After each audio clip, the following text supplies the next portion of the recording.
Hi, it's Nicola again, and I'm talking to you today about the stress of the 2 week wait. So, anyone who can describe trying for a baby as the fun bit has obviously never experienced the 2 week wait. This is the time that I definitely found the hardest, and I know that I'm not alone with that. It's all of the waiting, the wondering, not knowing, symptom spotting, Googling every ache, every twinge. Is this a sign of pregnancy or is my period about to arrive? It is utter torture. And this is the time that it just moves painfully slowly. And you're just full of this worry and what ifs. Will it be this month? What if it's not? Will I ever be a mum? And then your period arrives and it's official that this month that dream is over again. And I bring this up here because I wonder if this is something that you can relate to. Within the Freedom Fertility Formula, it's known as the downward cycle of despair. It's going through the same cycle every month.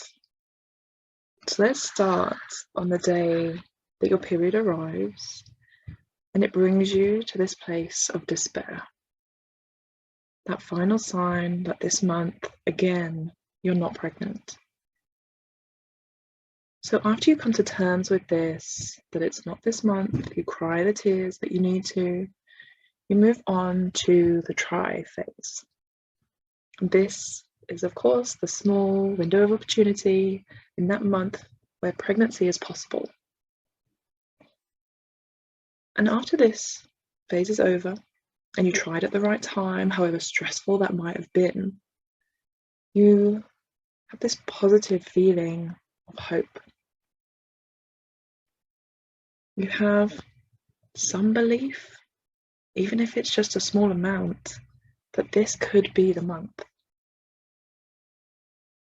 Now, the thing is, the longer that this journey goes on and the more difficult it is, the shorter this hope phase becomes because it gets tainted with all of the disappointment. So it's harder to hope and it becomes so mixed with the next stage, which is fear. Now, it might feel like that fear is there with you all the time, particularly after loss.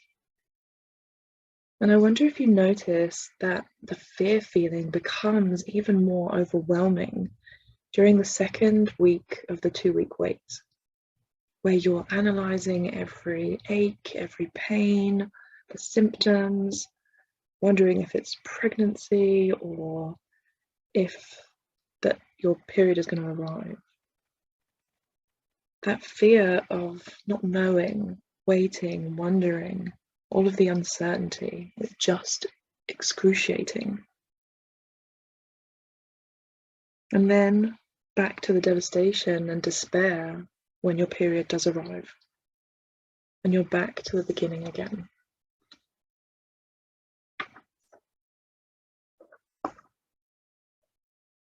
And I think trying after loss adds another element to this as well.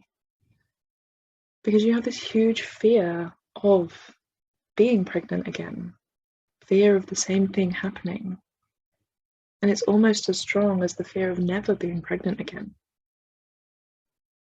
And throughout this cycle of following pregnancy loss, what you are feeling, it comes up to the surface, or perhaps it's bubbling underneath the surface, all of these difficult feelings. So what are the emotions that are coming up for you right now? And this is going to be different for everyone. It probably changes throughout your cycle as well. But I wonder if any of these are familiar. Anger, fear, which we just talked about, sadness, guilt, frustration, resentment, stress, anxiety, grief. So I want you to know that you have every right to feel angry, to feel sad, to feel frustrated, bitter, resentful. Whatever is coming up for you, it's okay. Because often we can feel wrong for feeling these feelings, or we feel guilty, or we feel like a bad person. So we make it even worse for ourselves. So not only are we struggling with the thing that's causing these difficult feelings to come up, but we're also feeling like the world's worst person, guilty, bad for whatever we're feeling. And so it just adds to these difficult feelings and makes them so much worse. So what if you could tell yourself that it's okay to feel whatever it is that you're feeling?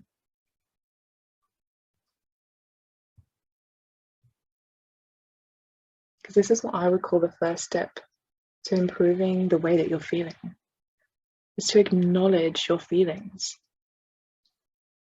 Because so often we just push them down and pretend they're not there. We suppress them, distract ourselves away, or ignore these feelings. And I promise you that that's not helping you. And it's only causing them to grow and get worse. Because when you acknowledge these difficult feelings, it gives them a chance to feel heard rather than squashed down and ignored. So being able to feel the feelings, even if that feels uncomfortable in that moment, will help them pass through and help you come through to the other side.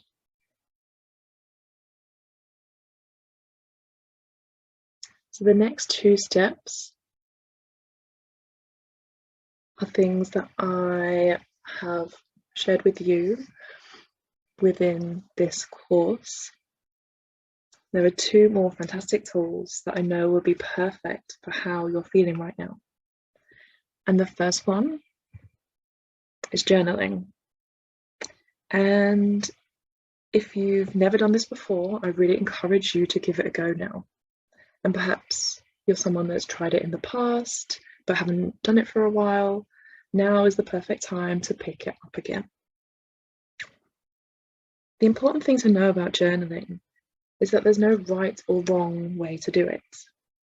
And I've shared some tips and some prompts in the journaling guide that goes along with this course, so have a check in there and have a read through all of the details, how to make it fun and how to build it into your normal routine. And the second thing is that I've recorded some really lovely relaxation audios for you to really allow yourself some downtime to reconnect with yourself and begin to heal from all that you've been through. It's so important to take this time to reconnect with you, to reduce some of the stress that you're feeling and to bring some calm into your life. And I know that you're going to really enjoy those. And I really hope that you find these tools healing and that you're able to prioritize doing what's right for you, because I know that life can be so busy and so often we put ourselves at the bottom of the list. And so I gently encourage you to start putting yourself at the top of that list and notice what changes both around you and within you when you allow yourself to do that.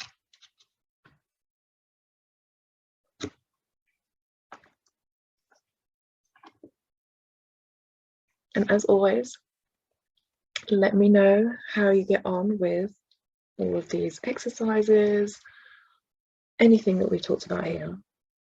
You can find me over on Instagram. I am at nicola.headley. And also, if you have any questions, you can ask me there as well. And I will see you soon.